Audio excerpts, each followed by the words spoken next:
Ειρήνη, ποια είσαι κι εσύ και με ποια ιδιότητα κάθεσαι και βγαίνεις τόσο έντονα, τόσο ατσάλινα, τόσο καταγγελτικά για τα όρια, για τους γονείς, για τους ψι, για τις ταμπέλες που βάζεις.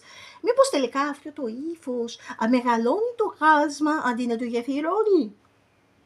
Κάθισα λοιπόν, έπαθα μια υπαρξιακή κρίση και σκέφτηκα πραγματικά ποια είμαι, πού βρίσκομαι, πού βαδίζω. Ας βγάλω λοιπόν τα χαρτιά μου και ας τα δούμε όλοι μαζί. Πας και βγάλω μία άκρη. Λοιπόν, ακούστε με ποια είμαι και γιατί μιλάω έτσι. Δεν είμαι μία περαστική που βρήκε λίγο έναν εξοπλισμό, άνοιξε μία κάμερα και αποφάσισε να μιλήσει. Είμαι φιλόλογος ιστορικός, είμαι κάτοχος 2 μεταπτυχιακών, ένα στη διδακτική του γνωστικού μου αντικειμένου που είναι η ιστορία και ένα στις επιστήμες της αγωγής, στο οποίο η εξελικτική ψυχολογία και ειδικά η ψυχολογία του παιδιού που είναι στη σχολική ηλικία είναι σημαντικό και απαιτούμενο μάθημα. Και έχω 30 χρόνια στο πεζοδρόμιο της εκπαίδευσης, όπως έχω πει σε άλλο βίντεο, ως 11 χρόνια στην ιδιωτική εκπαίδευση και 19 στη δημόσια, τα 3 τελευταία χρόνια στην ηλεκτρική καρέκλα της διευθύντριας σχολικής μονάδας, όπου έχω να αντιμετωπίσω μια καρέκλα, αυτή έχω να αντιμετωπίσω. Έχω καθημερινά να αντιμετωπίσω καταγγελίες, περάπονα, ακόμα και έχω και μια δαμόκλειο σπάθη ενός πειθαρχικού πάνω από το κεφάλι μου, γενικά.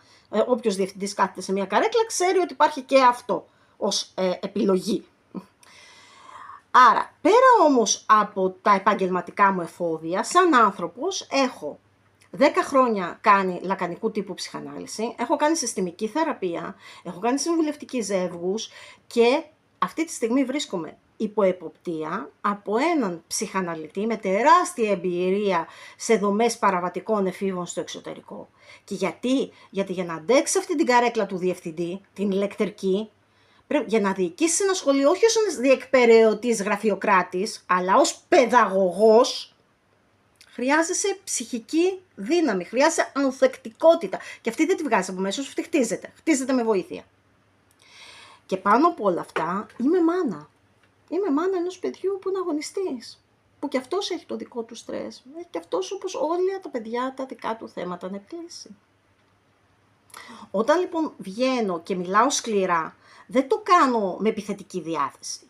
Το κάνω γιατί ο γονιός που είναι σε άρνηση, ο γονιός που κρύβεται από ένα χαρτί του και δασεί ζητώντας ευνοϊκότερη μεταχείριση για το παιδί του, που κάθεται και πληρώνει αδρά τους παιδίατρους για να γράφουν 5 μέρες ότι το παιδί τους είχε ογενή λίμωξη του αναπνευστικού για να μην προσμετρηθούν στις απουσίες τους.